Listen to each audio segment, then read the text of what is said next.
Capítulo 17. La gran contienda. Amal yacía en el suelo, boqueando en un éxtasis de dolor. Ante él flotaba una criatura de luz, gloriosa e imponente. Era la visión de la muerte. Muchos bárbaros decían haber visto a esa criatura mientras agonizaban, una luz tan intensa que arrojaba todo lo demás a un túnel de sombras. Kamal se estaba muriendo, deshaciéndose en pedazos por la garganta, el pecho y el vientre.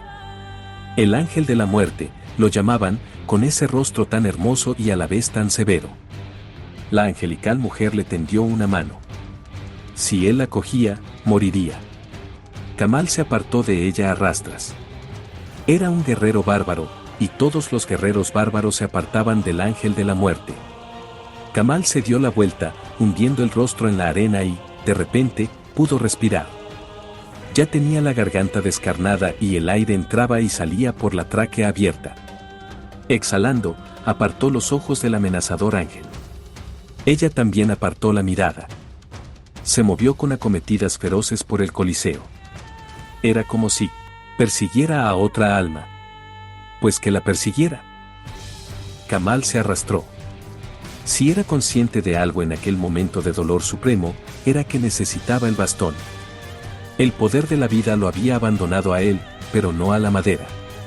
Esta chisporroteaba con centellas verdes allá donde yacía, en la arena. Si tan solo pudiera asirla, el poder fluiría por él y lo curaría. Todo lo demás cayó por un pozo negro.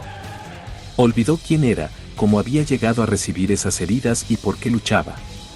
Atrapado entre el ángel y el bastón, Kamal se convirtió en una tabla rasa, un alma en la que nada se había escrito. Blanca y negra, dos figuras revoloteaban a su alrededor. Gritaban como dos raptores embistiéndose, desgarrándose, enzarzándose y despedazándose.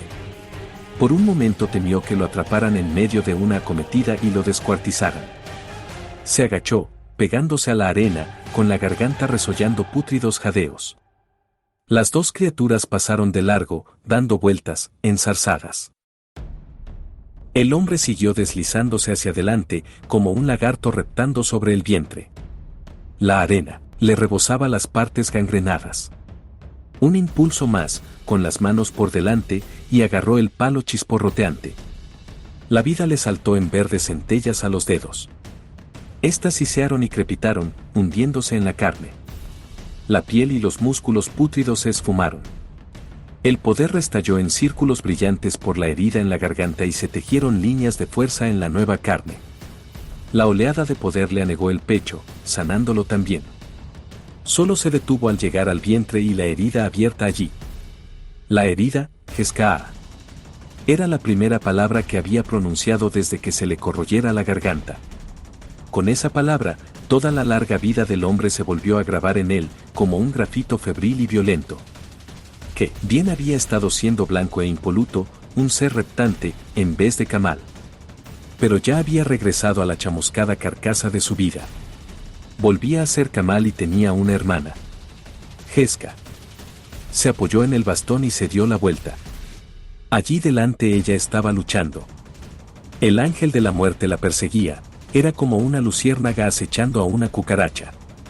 La gran espada del ángel, tan ancha como un hacha y tan larga como un espadón, rugía mientras descendía para cortar a Jeska por la mitad. «No», gritó Kamal. «No». Paje no podría zafarse de aquel golpe. Había esquivado todos los demás, había dado volteretas hacia atrás, saltado y rodado, llevando a cabo hasta la última maniobra de evasión posible, pero Akroma había aprendido más y más con cada cabriola. Ya no le quedaba ninguna escapatoria. Paje yacía, con la espalda contra el suelo, y la magna espada silbaba hacia ella. Golpeó. Un metal más recio y afilado que el acero le atravesó el hombro, hendiendo seda, carne y hueso. Se le quedó media hoja clavada a la altura de la tercera costilla, a unos centímetros del corazón. Apretando los dientes, el ángel tiró del arma. Eso la mataría. Los ojos de este eran tan blancos como el hielo. Paje aferró la hoja. Era un filo de pura luz y ella era pura oscuridad. Los dedos se cerraron firmemente alrededor del metal, que siseó con el contacto y empezó a derretirse como la cera. Paje clavó las uñas, desgajó un trozo de la espada y lo lanzó por el Coliseo, donde chocó contra la piedra. La mano volvió a apretar y otro fragmento salió disparado. El ángel se afanaba en arrancarle la espada y Paje en rompérsela en 1000 pedazos. El material fundido corría por el hombro hendido de la mujer. La magia negra que la llenaba unía hueso con hueso y carne con carne. Con el tajo ya restañado, Paje lanzó a lo lejos los restos de la espada. Se puso de pie con un salto, clavando las manos en el pecho del ángel y dejándole allí negras improntas. Acroma retrocedió por el dolor, con la carne incorruptible marcada con el sello de la putrefacción. Retorció la cara de horror. Era la primera vez que Paje la miraba atentamente. Ese ángel tenía la cara de Nibia, pero no solo era ella. Parecía la encarnación de todas las víctimas de la cabalista. Querías matarme, pero no sabes nada de la muerte. Paje avanzó hacia ella como si fuera un felino al acecho. Yo soy la muerte. Te llevaré a mis dominios. Alguien se acercaba. Kamal. Paje casi se había olvidado de él. El bárbaro druida caminaba. Bastón en mano, envuelto en centellas de verdor. Pecho y garganta se le habían restañado en arrugas.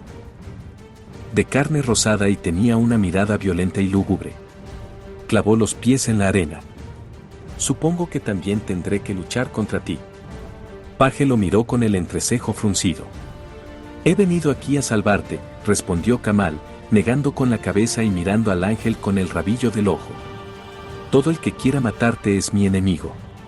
Muy bien, gruñendo irritada, Paje se acercó más al ángel. La matamos juntos y luego luchamos entre nosotros. Si no hay más remedio, respondió Kamal. Hombro con hombro, hermana y hermano caminaron hacia el combate. Abran bien los ojos. Trenza saltaba sobre el muro del Coliseo, gritando emocionada. Hermano y hermana y hermano, esos enemigos mortales, Kamal y Paje, y ahora van y se alían contra un enemigo inmortal. Se aceptan nuevas apuestas durante 5 minutos. Apuesten por el ángel. O juéguensela por los hermanos. Y cobren sus premios y ganancias. Luego los ganadores lucharán a muerte. Bajo ella, las gradas hervían. La gente inundaba las taquillas de apuestas. Otros llenaban el aire con puños e insultos. Nunca antes se había levantado tal revuelo en Otaria. Nunca antes había sido tan provechosa una guerra ni tan mortífero un espectáculo. Una vez más, Kamal se veía atrapado entre la vida y la muerte. Acroma flotaba ominosa en el aire, por encima de él, justo fuera del alcance del bastón. Paje estaba lista a su lado, parecía una cobra alzándose para morder. Eran la vida y la muerte. La pregunta era quién era qué. Acroma se abalanzó, colérica y blanca, como un rayo que cayera sobre Paje. Ambas se encontraron. El poder de cada una, negro y blanco, pugnó por imponerse. A J contacto, la podredumbre se extendía por el cuerpo de Acroma y los verdugones cauterizaban a Paje.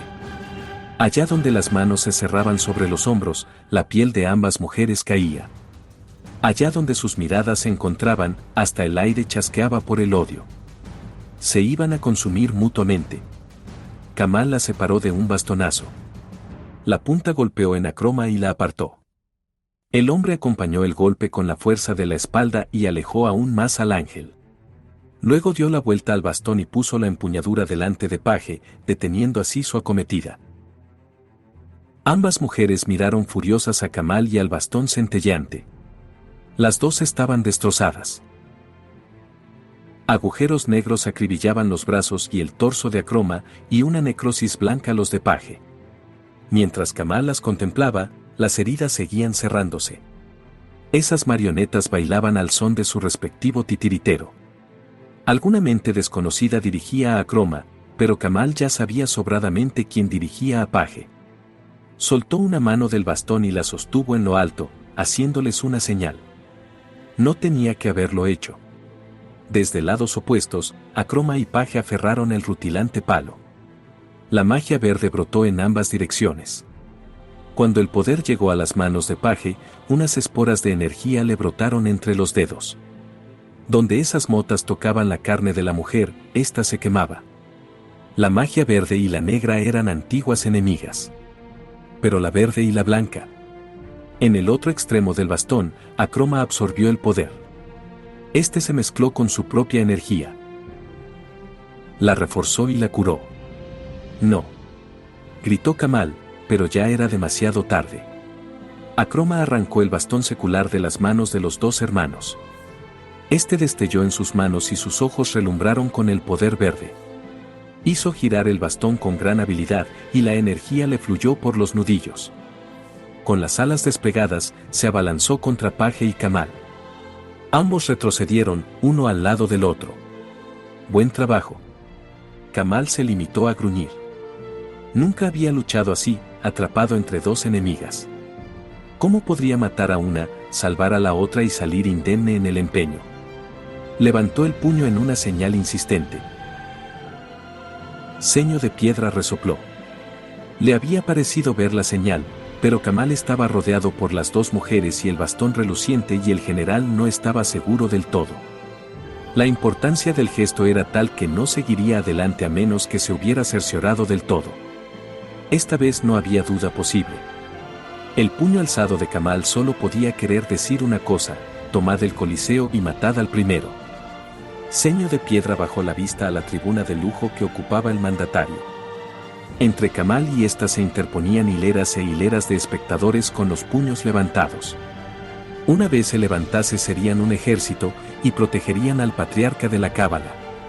Los guerreros de Crozan no tenían ninguna posibilidad de llegar a la tribuna a tiempo. Que salvaban a Kamal. Ceño de Piedra se encargaría de matar al primero.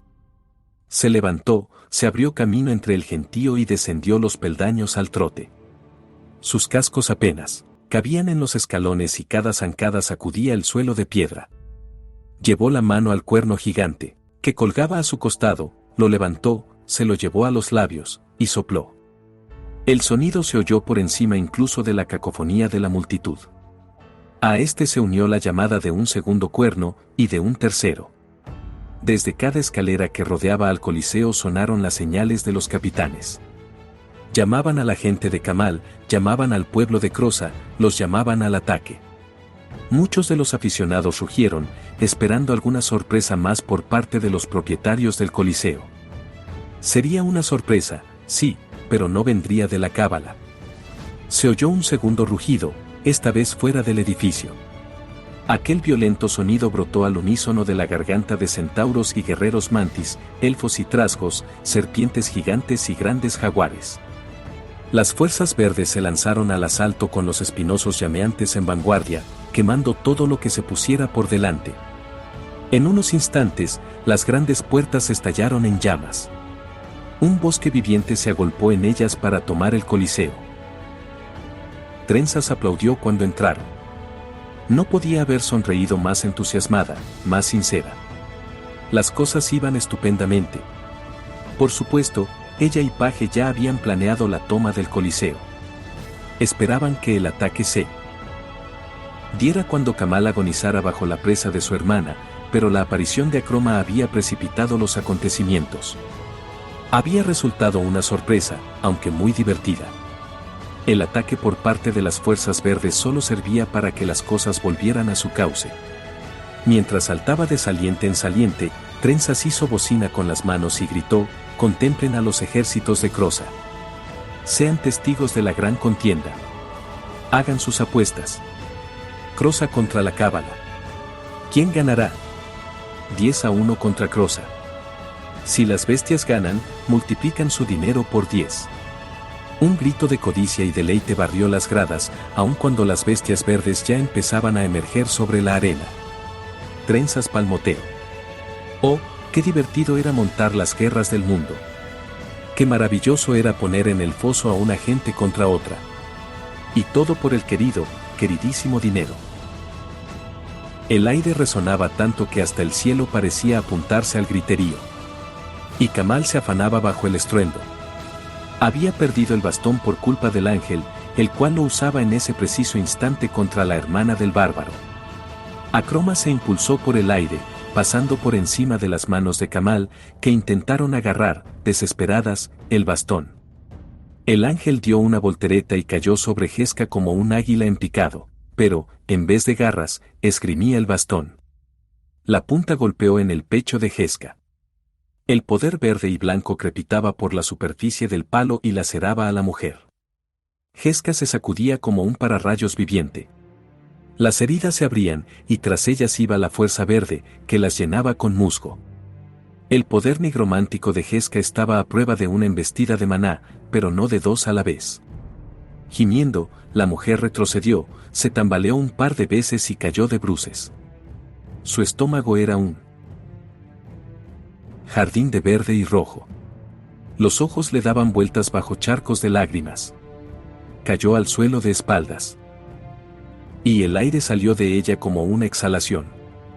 Akroma empezó a tomar altura para rematarla. «No», gritó Kamal. Salió en pos del ángel y el público aulló, entusiasmado. Kamal trepaba en medio del furioso y helado aire. Tenía las manos llenas de plumas de ángel. Las soltó de sendos zarpazos, impulsándose más arriba. Cerró los dedos en torno a la piel pétrea, primero de los tobillos y luego de las rodillas. Trepó por las alas, haciendo fuerza con su propio peso para que se pusieran rectas y planearan hacia la arena. Akroma se debatía bajo él, como un cisne bajo un demonio. La multitud elevó la ovación al paroxismo. Las apuestas volaban en las taquillas. Akroma se impulsó hacia arriba de repente, sacándose a Kamal de encima de los hombros. Este también cayó de espaldas en la arena. El ángel se abalanzó sobre él. Llevaba en ristre el centelleante bastón para matarlo. Kamal lo agarró y el poder lo aferró a él. El maná verde y blanco se sumergió en la carne de él. Hombre. No lo destruyó, sino que lo revitalizó. Las venas se le hincharon de magia, los músculos se le llenaron de fuerza. Aunque el ángel tiraba del bastón, intentando arrancárselo de las manos, la fuerza de Kamal era mayor. Rompió la presa de Akroma, recuperó el bastón y lo hizo girar. La punta de este golpeó, contundente, en la cabeza del ángel. Este salió disparado en un remolino por el aire. Las alas, entumecidas, intentaron aguantarlo planeando y la arena giró en grandes vórtices a sus pies. Kamal se levantó. Gruñó, aferrando el bastón y corrió hacia su hermana. Jeska yacía cerca de allí, de espaldas, jadeando. La magia innata de ésta se afanaba en combatir las heridas e infecciones, pero no volvería a luchar, no de momento, al menos. «Lo has vuelto a hacer», resolló ella con una voz casi inaudible. «Sí, lo he recuperado». Kamal levantó el bastón, en gesto de triunfo. «No. Me has vuelto a matar. No morirás hoy, hermana». Ante el reproche, Kamal apretó la mandíbula y puso una mirada más dura que el marfil. Apartó el bastón a un lado, preparado para hacer frente de nuevo a Akroma. En ese mismo momento, el ángel tomó tierra y se acercó. «Me has vuelto a matar y también te matarás tú». Ceño de Piedra sopló la nota final a los cielos levantados en armas. Ya venían, hasta el último elfo y el último trasgo del gran ejército de Kamal. Anegarían la palestra y convertirían la arena en un bosque repentino. El centauro se puso el cuerno en un costado y bajó el último tramo de escaleras que llevaba a la tribuna de lujo del primero. Él también tenía un pequeño combate por delante. Atrás, en nombre de la cábala, gruñó uno de los guardias ataviados de negro que había delante de la puerta. Esta era de roble, reforzada con remaches de hierro y contaba con una mirilla. Una larga hoja de resorte brotó con un destello en la mano de cada guardia. «Tengo un asunto que tratar con el primero», bufó Ceño de Piedra, tras bajar la imponente cabeza hacia ellos. Su aliento era una ráfaga de aire caliente. «Nadie ve al primero sin tener una invitación», dijo despectivamente el guardia, con aquella piel de un amarillo enfermizo tensándose en su rostro cadavérico. «Yo me apartaría». «Muy bien», accedió el centauro gigante, encogiéndose de hombros. «Te apartaré». El encogimiento de hombros se convirtió en una ola que le subió por el brazo y que rompió en un puño. El revés dio en pleno plexo del guardia y lo envió por los aires, pataleando por encima del gentío. La hoja automática había abierto un largo tajo en el brazo de Ceño de Piedra, pero no le había alcanzado ninguna vena o tendón. Con un grito ahogado de sorpresa, el otro guardia clavó el arma en el hombro del centauro. La hoja topó con el hueso y se rompió, dejando al hombre agarrando una empuñadura roma. Este la tiró y echó mano de la espada corta de negro filo que le colgaba de la cintura. Ceño de Piedra aferró al hombre, frunció los labios y le sacudió la cabeza. Vale, ya me aparto, masculló el guardia, cetrino y de mejillas chupadas. Sí, y tanto que sí, asintió Ceño de Piedra. Tiró por los aires al tipo, que no se resistió, resignándose, al parecer, a su destino. Aterrizó con un porrazo encima del techo de la tribuna, rodó a lo largo de este y cayó en el graderío. El general se arrancó la hoja rota del hombro y la arrojó al pavimento.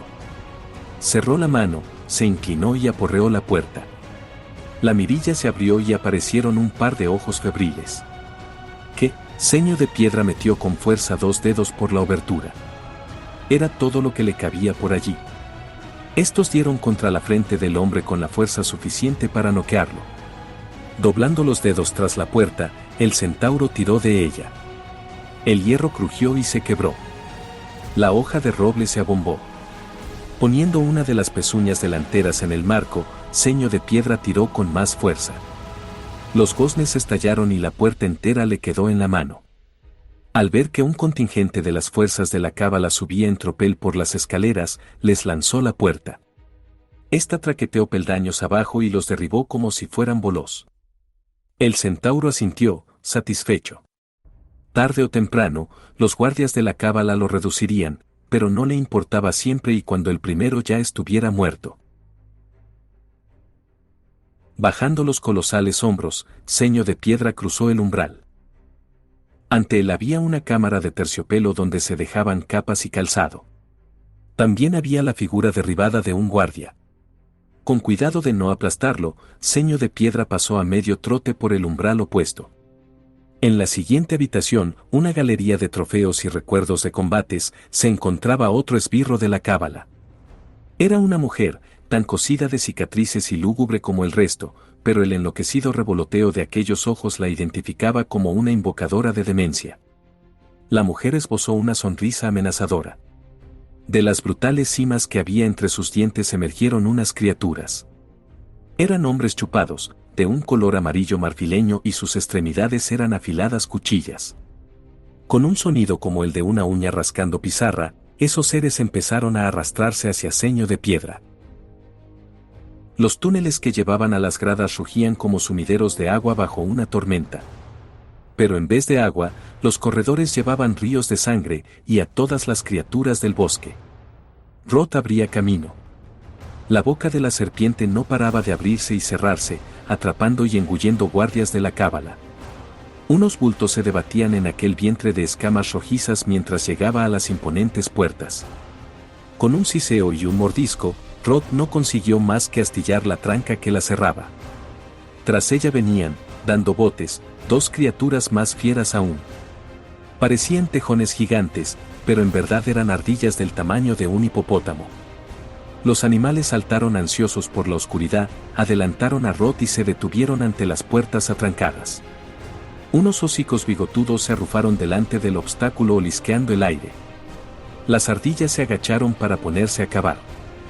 Sus arpas sacaban arena del agujero y una lluvia de polvillo caía por detrás, en una columna. Roth retiró los colmillos de la tranca, analizó la situación y se comió a una ardilla gigante. Habría comido a la otra también, pero desvió la atención hacia los recién llegados. Unos trasgos subían, agolpándose y jadeando.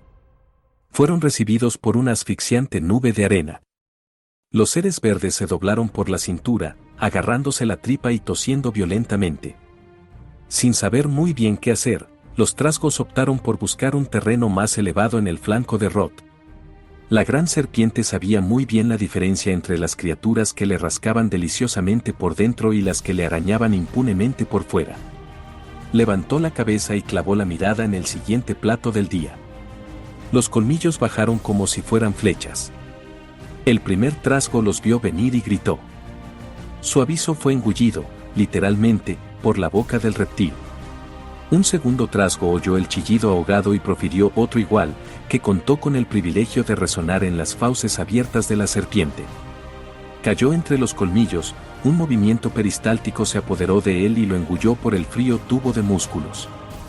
El tercer y cuarto trasgo se dieron la vuelta para salir corriendo, pero de repente se encontraron encima de una resbaladiza lengua que se retraía resueltamente hacia la boca de Rod. Las fauces se cerraron sobre el último ser y la serpiente se lo tragó.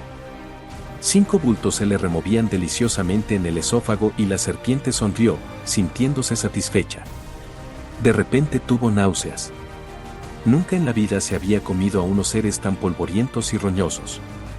Entre convulsas arcadas, los escupió uno por uno. Iban unidos entre sí por una larga cadena viscosa. Las bestias inmundas cayeron de espaldas, en un montón, gimoteando como gatitos recién nacidos. Con un escalofrío reptiliano, la serpiente los dejó en el suelo, como una muda desechada. Los trasgos intentaron ponerse en pie, pero se les vinieron encima toneladas de arena. La tierra se mezcló con el jugo gástrico que los recubría y se amalgamó con este, conviniéndose en una especie de argamasa. Instantes después, la arena dejó de caer. Un grito ululante brotó de la colosal ardilla.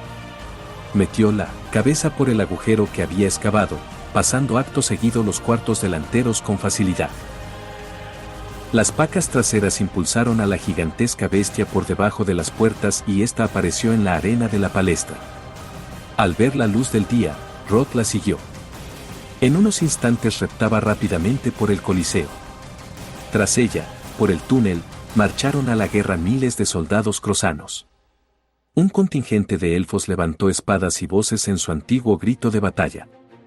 Clavaban la mirada en el agujero que tenían delante, aunque todos se tomaron un momento para admirar la estatua de trasgos danzantes que había en medio del pasillo. Acroma descendía. Sus alas destellaban al sol, cegadoras. Miraba a sus enemigos sin parpadear, con ojos de avispa implacable. Paje yacía en la arena, indefensa, casi muerta. Ya estaría muerta de no haber sido por Kamal. El hombre se encontraba de pie, a su lado, sujetando en horizontal el bastón mágico. ¿Qué obsesión le empujaba?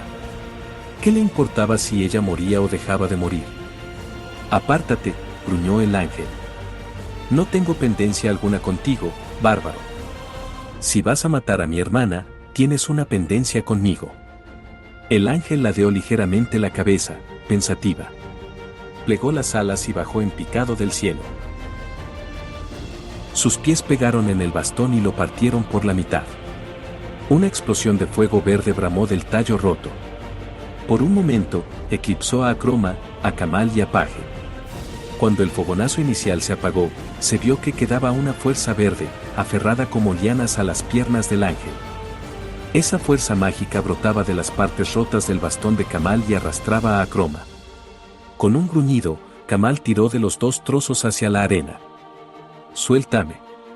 No tengo nada contra ti», aulló el ángel, debatiéndose. «Reniega de tu venganza contra mi hermana», le gritó él. «Nunca. Pues morirás». Y juntó con un esfuerzo final las 2 partes del bastón. Las centellas de energía verde se fusionaron. Acroma nunca escaparía. «Ixidor, creador. Vuelvo a ti», gritó Acroma dándose un gran impulso con las alas y levantando la mirada hacia el cielo. Un tirón más y se liberó. Pero no del todo. Las piernas se le arrancaron del cuerpo, envueltas en magia verde. Esas extremidades perfectas cayeron, amputadas, en la arena. Con un gemido, Acroma se alejó volando. Kamal miró boquiabierto como el mutilado ángel se perdía a lo lejos. Con un rugido horroroso, su ejército se cerró alrededor de él en un gran círculo. Los espinosos y las dríadas leñosas se amontonaron para formar una cúpula espesa y protectora de ramas y vástagos, tapándole el cielo y el último atisbo de Acroma huyendo.